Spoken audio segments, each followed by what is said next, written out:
Hello and welcome back once again to the Single Malt Review. I'm Tim, this is Dave, and this little number here is yet another Tomatin. You'd almost think we were sponsored by them, but we're not, so never mind. We just maybe enjoy the whiskey at the moment. Yes. What have we got here? Well, we've neglected Tomatin for quite a while on the show, so it's only fitting we do quite a few, as we have in recent months. We have today Tomatin Legacy. This is a no-age statement combination of bourbon cask matured whiskey and a virgin oak matured whiskey. So, two types of casks, but only one which is sort of traditional Scotch. So material. Yeah, you'd call it, I don't suppose if you call that a double matured, or whether you just sort of throw that all in the bourbon matured basket, because it will certainly be, I think, American oak that they've used for these fresh casks, and I think they will have done it to just give a bit more oomph to what will be quite a young, no-age statement whiskey. Yeah, we've had a few whiskies in recent times which have had some or all of their components matured in completely virgin oak. So that's got a distinct woody flavour to it. Bourbon, and this, you get fairly fresh and distinct flavours of bourbon casks too. Probably a lot of fairly young whiskey, I would assume, based on it being no-age statement.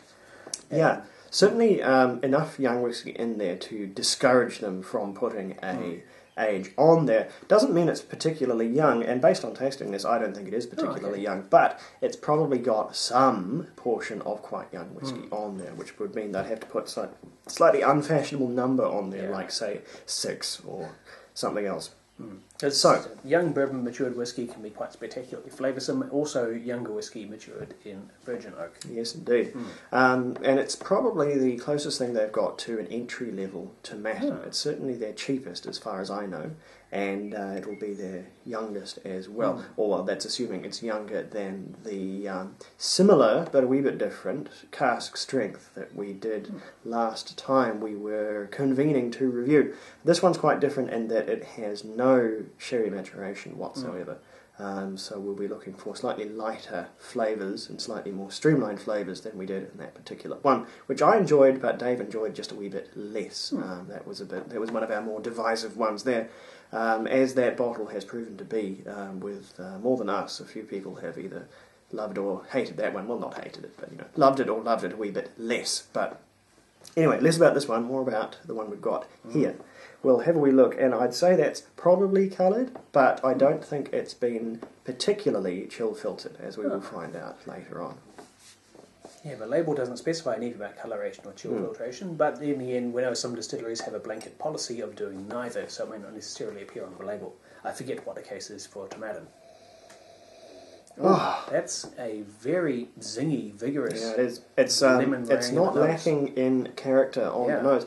Tomatin, I always call. I mean, it's a Highland distillery, but it's a very Speyside style coming out of their Highland distillery, which I have gone on at length in the past as to why that's perfectly valid thing to happen. But it really is, really quite a nice Speyside ensemble. The tasting notes that it would suggest is vanilla pods, which is, that we could know that's coming based on its sort of maturation. Bourbon casks and from a fresh oak. Marshmallow, which I can't really comment on because I can't remember the last time I had a marshmallow, but sponge cake, which is a really good one because Tomatin and sponge cake, that's something I really, really look for in Tomatin. It's the one thing which can give it away against other whiskies. Pineapple, which I think may be a bit of a stretch. There's a little in there, but it's not a huge amount. And then mixed citrus and boiled sweets, which I think is pretty well. Something else I'm getting though, you would know, but our viewers may not know, but I get really bad seasonal allergies, hay fever, allergic rhinitis, etc. every spring. And we're well into spring here in New Zealand, and the air is rife with pollen. So I need, often quite a lot of dosing up in order to keep from dripping everywhere. But there is, on the nose of this whiskey, quite a wholesome zing of menthol and eucalyptus, which is really clearing the sinuses. I'm enjoying that aroma just because it smells good too, but it's also having a genuinely medicinal effect on my sinus cavities. Well, there you go. Again, it's been quite a wee while since I've been in the old Vicks Vapor Rub, but as with many whiskies, it does clears the throat and soothes the nose. Or indeed the reverse of what I said then. Well, you can unspoonerize that one. Anyway, the palate.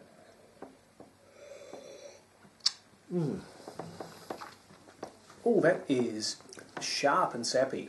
It's pretty keen. Yeah. It can't hide its sort of youthful vigour, but it has plenty of good flavours to go along with it. Yeah. It's kind of sharp up front. That's kind of undeniable. There's kind of a chili and lime edge from the, I think, the bourbon cask. You have that sort of citrus character, but also a kind of a resin property. It's reminding me of the fresh oak component in the Ardbeg Kelpie. Yeah. I'd say that probably is coming from that unseasoned oak. You get a lot of rather interesting things out of completely unseasoned oak. I mean, it will be charred, but that's probably all that's been done to it. So lots of sort of fresh sappy wood flavours coming through there. And once it's done its sort of spiky thing on the front of the palate, it does mellow out to be quite a mature flavour for a no-age statement whisky. However, it does, I think, benefit from at least a splash There's of water. a good bit of emergent sweetness there. It is actually reminding me of a toasted marshmallow. Now, properly toasted, so it's just charred on the outside, goo on the inside, a little bit smoky at first, but then sweet and melty. There's a bit of that here. So I'm getting where they're coming from with the marshmallows on their tasting notes. A bit of water. Bit of water and a sort of a waxy property comes out. Maybe sort of likening it back to its Highland roots there a wee bit. Waxy, not quite as not all the way sort of soapy as some of the really, really waxy Highlands can be, but that water does bring it out. Yeah, I mean, hints of beeswax, a lot more citrus though. There's lemon and a little bit of sorbet even, as that bourbon cask starts to have more of a say than it did before. Lots of fresh citrus now, and in its own words, crunchy green apples, and that's more of a textural statement than necessarily a flavour. But it is quite crunchy. It's fresh and sharp, and with those two combined, it is quite crunchy and clean there. Another quite refreshing whiskey, which doesn't do too much harm for an ice cube on a hot day, as this one is rapidly turning into.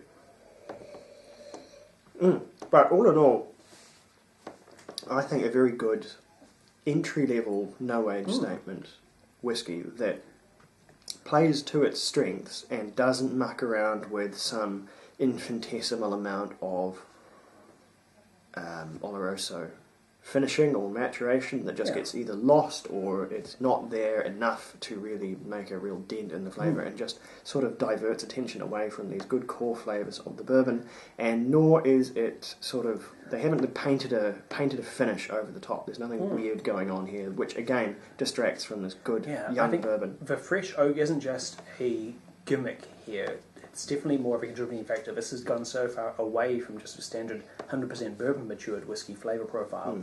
It is really adding something to it by having that extra type of cask involved. So it's not just a gimmick, it's an actual strong contribution. So scores for me on this one, it gets an 85. It's, I think, one of the better no-age statement 43-ish% entry levels you can get out there. What do you think? I'm pleased, and it gets an 86 from me.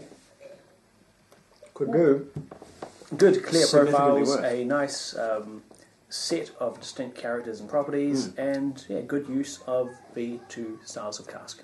I think if anyone has this and one of the more mainstream entry-level ones, like the, what is it called? Glenlivet has nixed their 12 in favour of, I think it's Founder's Reserve or something else, trite like that. I'd hazard a guess that this one would be bringing quite a lot more to the party than those ones, but I haven't tasted it myself recently, so I can't say that scientifically just yet, but it is one that's on my radar, so I will endeavour to pick that one up sooner or later. At any rate, we will go and have a look at something a bit more complicated now, possibly a series of something. We'll just have to see. At any rate, this has been the Single Malt Review. Thank you for tuning in once more. It's Nigel, and we will be right back.